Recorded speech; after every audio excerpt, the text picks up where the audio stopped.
This is a call for vengeance. Welcome to today's show. And here we go. This is an important video because people out there just don't seem to understand when the left and the right side on things like they initially did with the magic potion they were trying to put, I almost said the actual word, magic poison, they were trying to put inside of people's bodies, right? The conservatives in the beginning were on board, and of course, when they realized they were becoming suspicious, they didn't want to lose their stranglehold over that audience, so they had to start saying, like Fox News, etc., oh, well, we don't agree with the mandates, we don't agree with this or that, but they do the same thing with the carbon tax, okay? The carbon footprint is a global initiative, which means the conservatives have to figure out a way psychologically to convince their audience to be on board, which is why people like Musk, people like Trump are in the position that they're in. Joe Rogan, all these guys who are turning out to be faces for the conservative movement or faces for freedom or faces for free speech, they're all luring their audience. The Daily Wire, Russell Brand, all of them, right? Elon Musk this week came out and released, or at least the first trial of a human experiment with the brain chip, even though it's already been done, it's already happening. And a lot of people don't even realize they've already had this technology put inside their bodies. But now Elon Musk is tweeting out about how we need a carbon tax. And the carbon tax is what it's been about for a long period of time. Now, when you hear people talk about the carbon tax, you see people roll their eyes. They don't even understand it. They're like, carbon tax? Oh, they want more of our money. And that'll be a way that they start with the conservatives as well, is they'll start complaining about their money and money.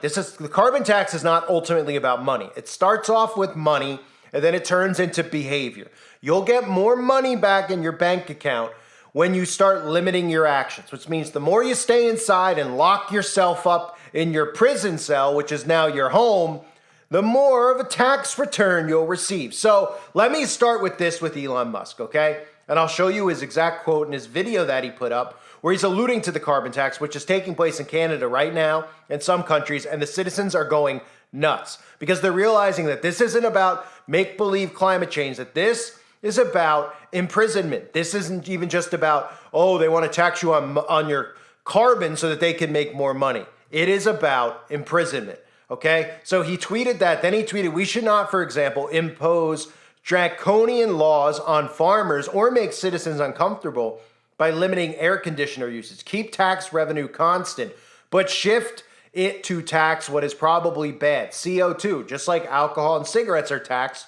more than fruits and vegetables. And of course, it starts off with the mindset that people have because they automatically think of these giant pipes with smoke coming out. So the common person is like, oh, well, they're really just talking about these businesses that emit so much carbon into the atmosphere. That's what the MK Ultra is doing to them, because every time we see a commercial or any type of mind control about carbon footprints and carbon tax and carbon emissions and climate change, they show us these giant stack towers, right? So everybody goes, oh, well, that's not me. Like if they showed in the commercial a human being with a noose around his neck, they suddenly would be like, wait a minute, the carbon they're trying to stop is me? Yeah, that's exactly what they're trying to do. But we live in such a dumbed down society that the majority of human beings, when they hear the government talking about carbon dioxide being bad, don't even realize that they breathe out carbon dioxide, right?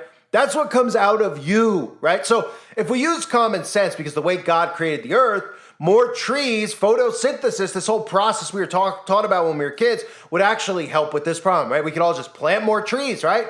Then we don't have to worry about carbon dioxide and then the world. But in reality, there is no carbon problem. The problem with carbon to them is you and me, that they want to limit human activity. They want to limit human life, right? We go back to the guidestones in Georgia with keep the population under 500 million, and we're about, what, 8 to 9 billion at this point? Now, of course, we know they just wiped out life forms in many different ways for the last couple of years, which should have been enough for people to wake up to what's going on, but they didn't wake up to what was going on, some people, okay? And what some of these people who think they're awake need to realize that a lot of the stuff with the outbreak when it was pertaining to masks and lockdowns had to do with what's coming with the carbon footprint. It was to desensitize you and prepare you for the carbon footprint. Because remember, the mask prevented you from what? Breathing out carbon dioxide, right? There you go. And when they're talking about how we have to limit carbon dioxide, again, they want you to think it has to do with towers. So these big pipe towers you see outside of industrial complexes. So they want that mindset in your head that it doesn't affect you. Now, one of the ways they're luring conservatives, not just with people like Musk, is that he's trying to speak against people who have large amounts of carbon outputs, right? Carbon footprints, which is why you hear them trying to yell at liberals about John Kerry, about Taylor Swift and celebrities in their private jets and Bill Gates. This is done by design. This isn't something that's organically occurring out in the open where people are calling them out for their carbon footprints. It's done by design because eventually they're going to go, hey, you know what? We'll limit our carbon footprint. We won't fly in these planes. We all need to chip in and do our part. Conservatives still question whether or not they're really doing it or not, but they'll eventually be herded and conditioned into this, which is what Elon Musk is doing. Elon Musk released an 8-minute video, and I'll spare you the 8 minutes of this, but I'll give you a few minutes where you could hear him talking about the carbon tax, because the carbon tax leads to the carbon footprint. They're one in the same. And even in the past, like this is an article from June 30th, 1989, where in the Associated Press, UN predicts disaster if global warming not checked. A senior UN environmental official says entire nations could be wiped off the face of the earth by rising sea levels if the global warming trend is not reversed by the year 2000. Now, you can never call these people out on their propaganda and their seed planting back then because there wasn't the internet. Right now with the internet, it's done twofold. People are able to see this stuff and realize their lies, but unfortunately, with the connection to technology, they're able to brainwash people at a more rapid pace. So while they can look at these things and be like, and they just won't address it. They won't say we've been saying that. Or they'll say, well, we've been warning them for so long, but now it's 2030. So we got it off by a few years. They've been trying to enact a carbon footprint and a carbon tax for about 50 years. Okay. And people who exposed the New World Order back in the day used to cover this in detail. And everybody would go, there's no way they could ever do that. Oh, yeah? There was also a time period where people said there's no way that parents would legally be allowed to castrate their kids, let alone a point where the government's saying, if you don't castrate your kid and he wants to be castrated, we're going to take your kid. So think again about them trying to implement this. Here's Musk's clip of brainwashing the conservative audience into needing a carbon tax.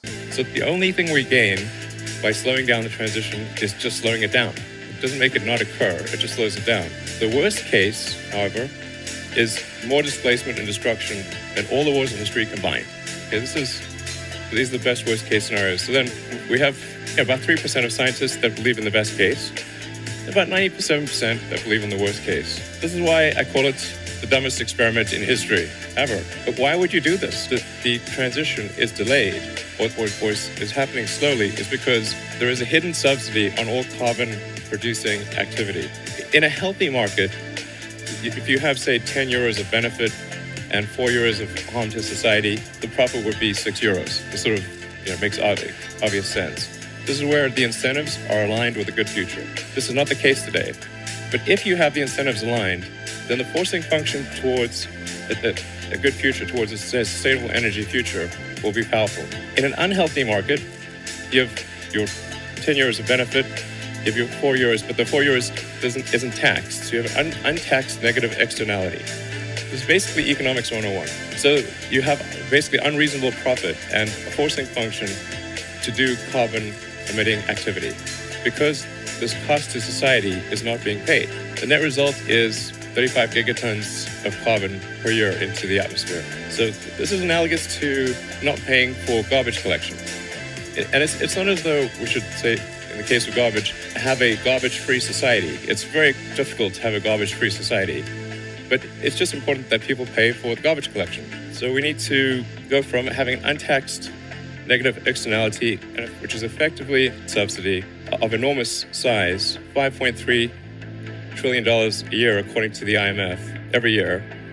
We need to move away from this and have a carbon tax. This is being fought quite hard by the carbon producers.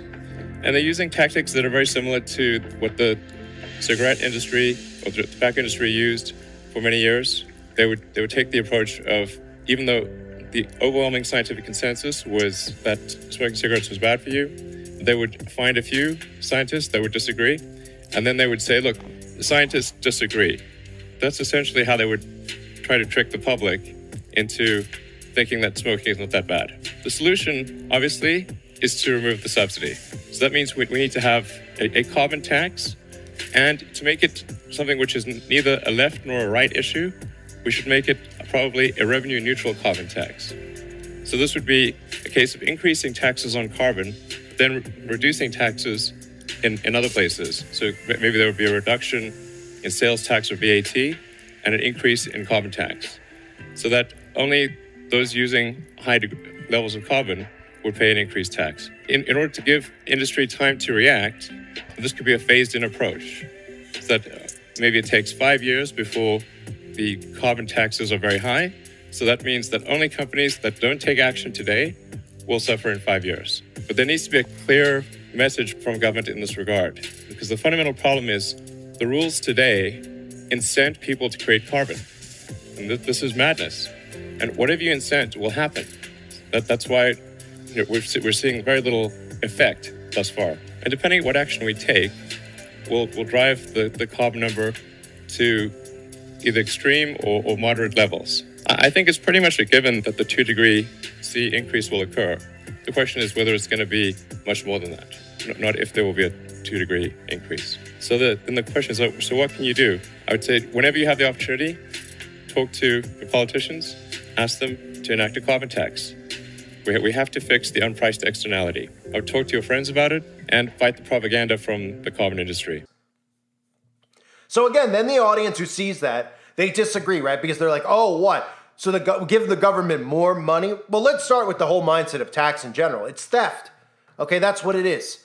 They've gotten to a point where they make you so fearful of your taxes and not paying your taxes, which is why they tell you that they're hiring more IRS agents. They're doing that so psychologically people are afraid and continue to pay their taxes because they're becoming more rogue of a government openly in public, that they're fearful that, hey, if the whole country stopped paying their taxes, this entire PSYOP would stop and it would be over because we can't imprison the entire country, right? So they need to keep you in the left-right divide and need to keep you in all of these psychological operations that they keep you in so that you're compliant to their system. So for those of you out there that look at this and you're like, I don't really know. Well, in Canada right now, they're doing it.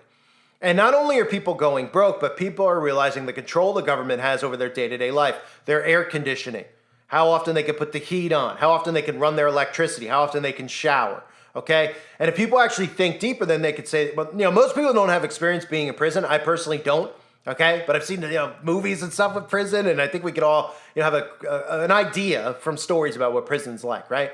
You get recess, you get a meal, you stay in a cell most of the day, right? You get to go outside for a little period of time. That's what the carbon footprint is, imprisonment on, it's global prison, right? It's global enslavement. That's what it is. They couldn't throw all of us in jail cells, but if we all stopped complying to their system, it would remove their power. If all citizens armed up, if all citizens stopped complying. But they don't want you to come out of the psychosis. So in order to get you on board with these things, they need to create these conservative puppets who are looking and acting or trying to act as revolutionaries against this system. So, but they're all on board with this stuff. And Trump right now might not be speaking about the climate agenda, but he will. Because he has freedom cities, which are going to be different than smart cities. It's going to be the same thing, but he's going to say, hey, they're doing it a little bit crazier, and we're going to do it our way, and everyone's going to be on board instead of saying, hey, this is enslavement. We're not doing this. This whole thing's made up, which it is. It's all made up. They're manipulating the weather, as I just pointed out in a recent video I've been pointing out for years. They manipulate the weather.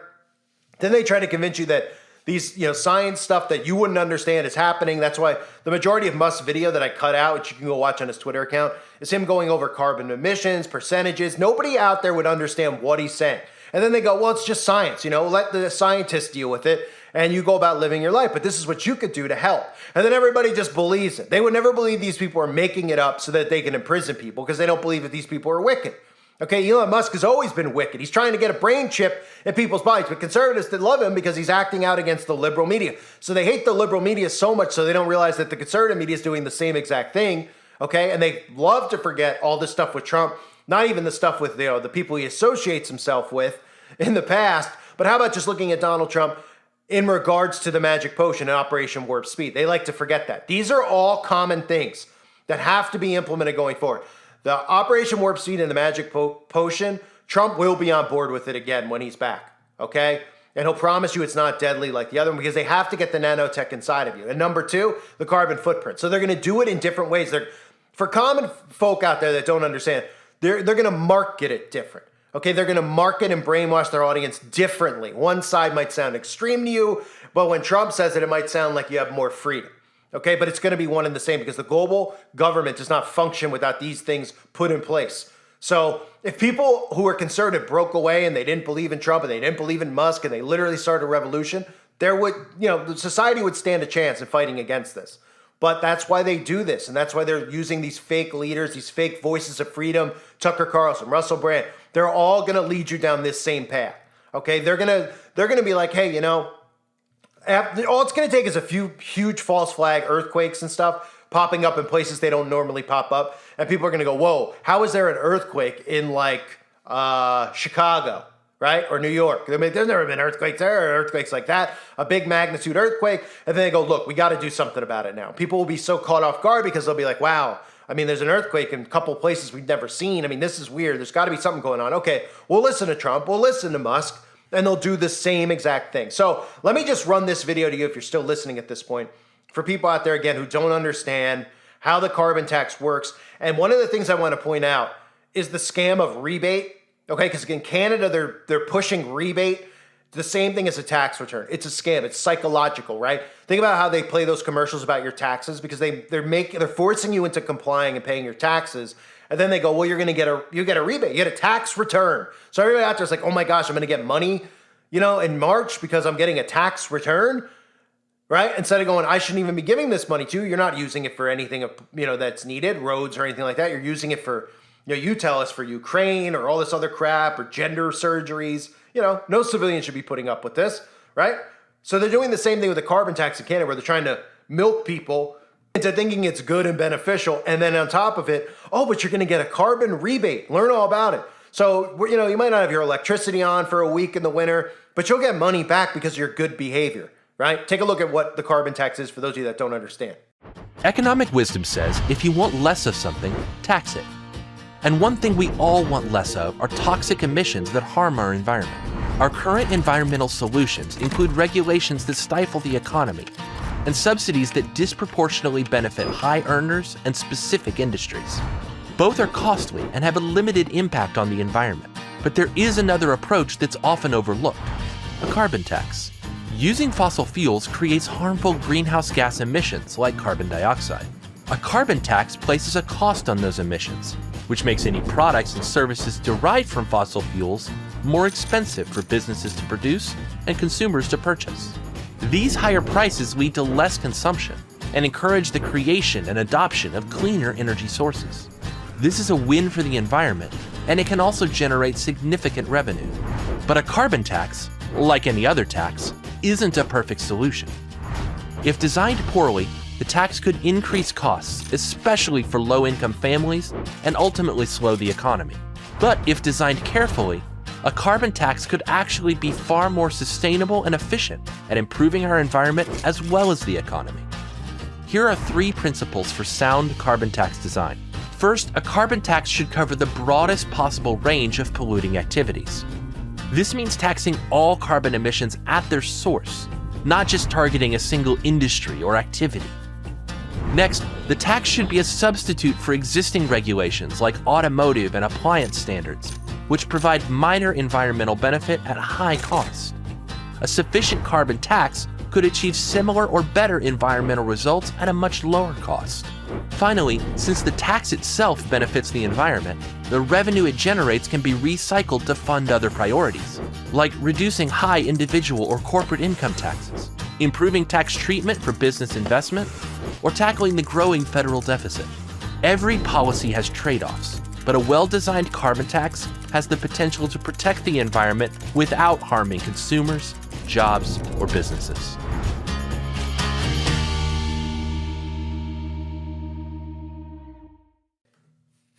Okay, and what you have to ultimately understand after watching that is in the simplest form.